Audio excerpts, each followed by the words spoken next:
अब हम लोग देखेंगे स्मृति खंड काव्य चतुर्थ सर्ग का दूसरा भाग। कहा कर्ण ने वृथा भाग्य से आप डरे जाते हैं, जो है सम्मुख खड़ा उसे पहचान नहीं पाते हैं।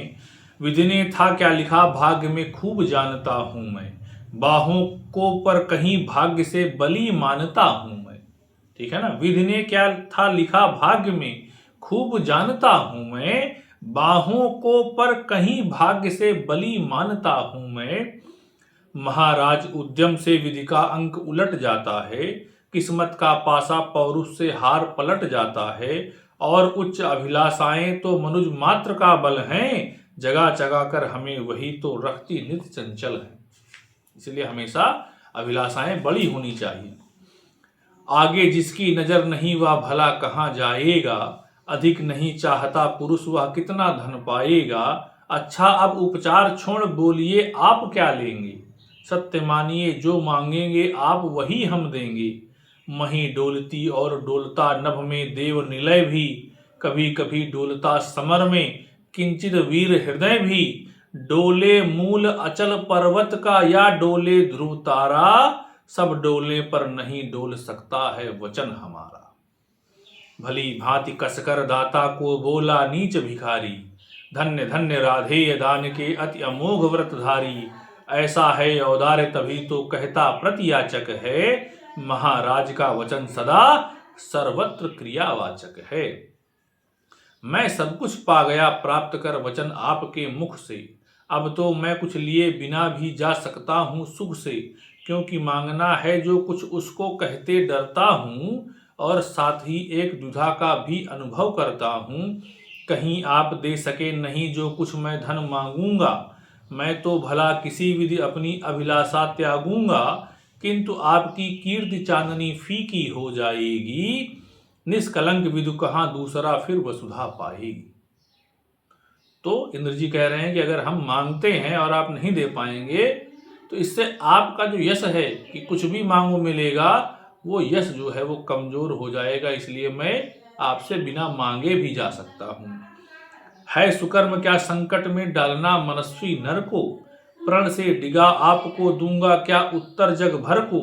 सब कोसेंगे मुझे कि मैंने पुण्य मही का लूटा, मेरे ही कारण अभंग प्रण महाराज का टूटा। अतः विदा दें मुझे खुशी से मैं वापस जाता हूँ, बोल उठा राधे आपको मैं अद्भुत पाता हूँ। सुर हैं या कि यक्ष हैं अथवा हरि के मायाचर हैं। पहचान गया। सुर हैं या कि यक्ष हैं अथवा हरि के मायाचर हैं, समझ नहीं पाता कि आप नर हैं या योनि इतर हैं। भला कौन सी वस्तु आप मुझ नश्वर से मांगेंगे, जिसे नहीं पाकर निराश हो अभिलाषा त्यागेंगे। गो धरती धन धाम वस्तु जितनी चाहे दिलवा दूं, इच्छा हो तो शीश काट कर पद पर यहीं चढ़ा दूं। या यदि साथ लिया चाहे जीवित सदेह मुझको ही, तो भी वचन तोड़कर हूंगा नहीं विप्र का द्रोही। चलिए साथ चलूंगा मैं साकल्य आपका ढोते, सारी आयु बिता दूंगा चरणों को धोते धोते।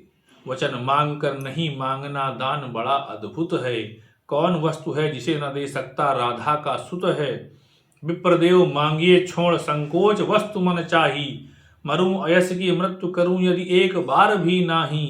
सहम गया सुन शपथ कर्ण की हृदय विप्र का डोला, नयन झुकाए भिक्षु साहस समेट कर बोला। धन की लेकर भीख नहीं मैं घर भरने आया हूँ, और नहीं नृप को अपना सेवक करने आया हूँ। यह कुछ मुझको नहीं चाहिए, देव धर्म को बल दें, देना हो तो मुझे कृपा कर कवच और कुंडल दें। ठीक है ना। तो कवच और कुंडल मांगने के लिए इंद्र वहां पर उपस्थित हुए थे कि यह कुछ मुझको नहीं चाहिए, देव धर्म को बल दें, देना हो तो मुझे कृपा कर कवच और कुंडल दें। कवच और कुंडल, विद्युत छू गई कर्ण के तन को। कर्ण को भी आभास नहीं था कि कोई कवच और कुंडल मांग लेगा, क्योंकि इसी के बल पर ही वो अर्जुन से लड़ने की क्षमता रखता था। जब तक उसके शरीर पर कवच और कुंडल था, कोई उसे मार नहीं सकता था। और जब तक कर्ण की मृत्यु नहीं होती, तब तक कभी भी पांडव महाभारत को जीत नहीं सकते थे। कवच और कुंडल, विद्युत छू गई कर्ण के तन को, पर कुछ सोच रहस्य कहा उसने गंभीर कर मन को। समझा तो यह और न कोई आप स्वयं सुरपति हैं। सुरपति यानी देवताओं के राजा यानी इंद्र हैं, समझ गया वो। समझा तो यह और न कोई आप स्वयं सुरपति हैं, देने को आए प्रसन्न हो तप में नई प्रगति है। धन्य हमारा सुयश आपको खींच मही पर लाया, स्वर्ग भीख मांगने आज सच ही मिट्टी पर आया। क्षमा कीजिए इस रहस्य को तुरंत न जान सका मैं, छिप कर आए आप नहीं इससे पहचान सका मैं। दीन विप्र ही समझ कहा धन धाम धरा लेने को, था क्या मेरे पास अन्यथा सुरपति को देने को। केवल गंध जिन्हें प्रिय उनको स्थूल मनुज क्या देगा, और व्योमवासी मिट्टी से दान भला क्या लेगा। फिर भी देवराज भिक्षुक बनकर यदि हाथ पसारें, जो भी हो पर इस सुयोग को हम क्यों अशुभ विचारें। अतः आपने जो मांगा है दान वही मैं दूंगा, शिव दधीच की पंक्ति छोड़कर जग में ऐस न लूंगा। पर कहता हूं मुझे बना निस्त्राण छोड़ते हैं क्यों, कवच और कुंडल लेकर के प्राण छोड़ते हैं क्यों। यह शायद इसलिए कि अर्जुन जिए आप सुख लूटें, व्यर्थ न उसके सर अमोघ मुझ पर टकरा कर टूटें। उधर करें बहुभांति पार्थ की स्वयं कृष्ण रखवाली, और इधर मैं लड़ूं लिए यह देह कवच से खाली। तनिक सोचिए वीरों का यह योग्य समर क्या होगा, इस प्रकार से मुझे मारकर पार्थ अमर क्या होगा। एक बाज का पंख तोड़कर करना अभय अपर को, सुर को शोभे भले नीति या नहीं शोभती नर को। यह तो निहत सरब पर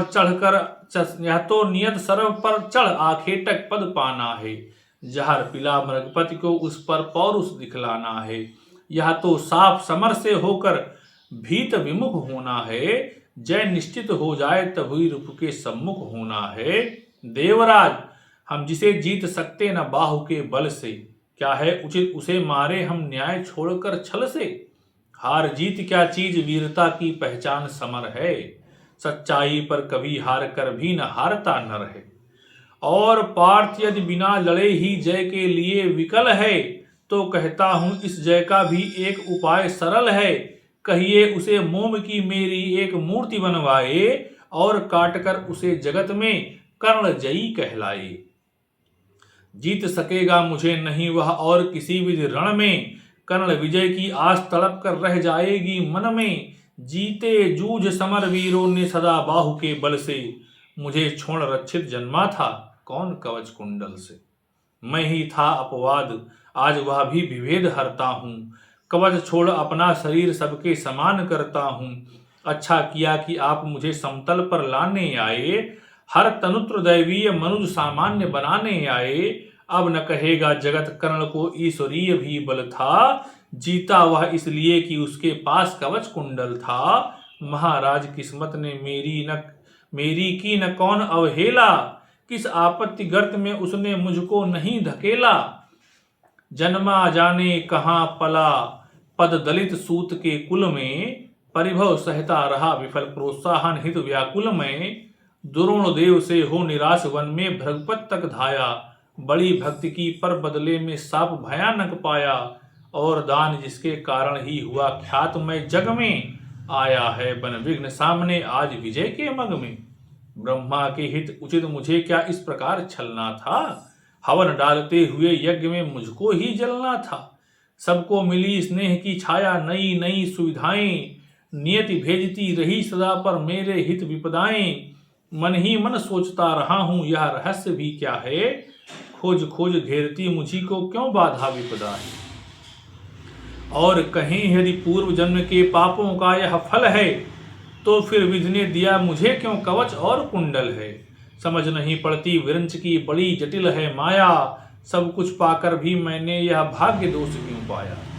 इससे मिलता नहीं सिद्ध फल मुझे किसी भी व्रत का, उल्टा हो जाता प्रभाव मुझ पर आधर्म सुगत का। गंगा में ले जन्म वारी गंगा का पी न सका मैं, किए सदा सत्कर्म छोड़ चिंता पर जी न सका मैं। जाने क्या मेरी रचना में था उद्देश्य प्रकृति का, मुझे बना आगार सूरता का करुणा का धृति का। देवोपम गुण सभी दान कर जाने क्या करने को, दिया भेज भू पर केवल बाधाओं से लड़ने को। फिर कहता हूं नहीं व्यर्थ राधे यहाँ आया है। फिर कहता हूं नहीं व्यर्थ राधे यहाँ आया है।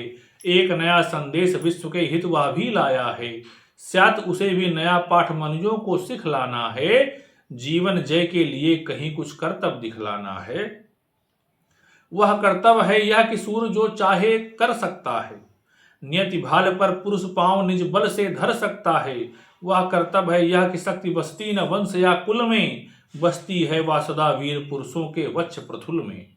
वह कर्तव्य है यह कि विश्व ही चाहे रिपु हो जाए, दगा धर्म दे और पुण्य चाहे ज्वाला बरसाए, पर मनुष्य तब भी न कभी सतपथ से टल सकता है। बल से अंधड़ को धकेल वह आगे चल सकता है। वह कर्तव्य है यह कि युद्ध में मारो और मरो तुम, पर कुपंथ में कभी जीत के लिए न पांव धरो तुम। वह कर्तव्य है यह कि सत्य पथ पर चाहे कट जाओ, विजय तिलक के लिए करो में कालिख पर न लगाओ।